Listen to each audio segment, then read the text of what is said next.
ወንድሜ እስኪ ተነሳ፣ ቤቱ ይጸዳበት። የቱርካን ሽማግሌ እንደሚመጡ ታውቂ የለም? እባካችሁ እስኪ አሁንም እያጸዳችሁ ነው? አቶ ሳዲቅ ቆይ ልጅ ሽማግሌና አይደለ እንደሚመጡት ለምንድን ነው እንደዚህ የምትሆነው? ትላለች አክስትየዋ ማለት። አባዬ ልክ እንደ ተኩላ ነው ራበኝ። እሺ ልጄ በቃ አመጣልሻለሁ። አሁን ተዘጋጂ እና ተጣጠቢና ነይ ይላታል። ከዛ አቶ ሶመር ደግሞ ወደ አባቱ እየደወለ ነበረ። አባትየው ፓራላይዝ ሆኗል። ሩቻን እስኪ ስልኩን አምጪ ልጄን ላናግርበት እባክሽ ስጭኝ ይላታል። ምንድነው በሽታው ምናምን ሲላት የደም እንትን መዘዋወር ነው እና ምንም የሚያሳስብ ነገር የለም ልጄ እባክህ አታስብ። የቱርካን ብቻዋን ልጇን እያሳደገኝ ነው። ከነሶመር ሰራተኛው ጋር ሆነው አብረው እየኖሩ ነው። የነሶመር ሰራተኛ ባለፈው ያገባችው እዚህ ጋር ቡና እየሰጠቻቸው ምናምን ነበረና እባክሽ ልጄ እንደዚህ አትሁኝ ምናምን እያለቻት እየተጫዋወቱ ነበረ። እዚህ ጋር የቱርካን ሽምግልና አጎትየው ሚስት አግብቷል።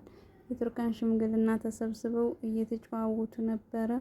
አቶ ካርታል እንግዲህ ለቱርካን የጋብቻ ጥያቄ ሲጠይቅ አቶ ሳዲቅም በፍጹም አይሆንም፣ ይሄንን ነገር እኔ የማልሰማሁት አንተም ካፋ አላወጣኸው።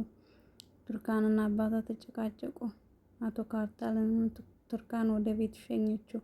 ነገ እመጣለሁ አንተ ጋር አባቴን ላናግረው። ወንድሜ ግን ምን ነክቶሃል? ምን እያልክ ነው? አክስትየዋ አባዬ ለምንድን ነው እንደዚህ የምትሆነው?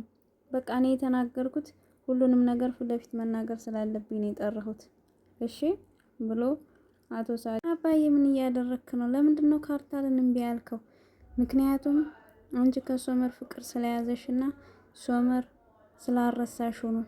አይ በፍጹም ሶመርን በፍጹም ትቼዋለሁ። ሲጀመር ሶመር ከህይወቴ ከወጣ በጣም ቆይቷል። ቱርካንና ሶመር እዚህ ጋር ይጨቃጨቃሉ። ትውስታ እያሳለፈች ነው በትውስታዋ። ሲጀመር እኔ ከሶመር ፍቅሬ ካቆመልኝ አብቅቷል፣ ቆየ። ምርጫውንም መርጫል። 5 ዓመት አለፈን ከሱ ጋር። አሁን ላይ ተመለሰ አልተመለሰ ግድ አይሰጠኝም። ልቤ ውስጥ የቀረ ትንሽ እንኳን ርዝራዜ ነገር የለኝም።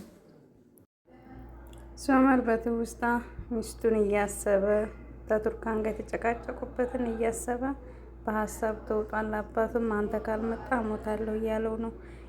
የቱርካን ልጅ በቱርካን በመኪና ይዛት እየሄደች እየተዝናኑ እየሳቁ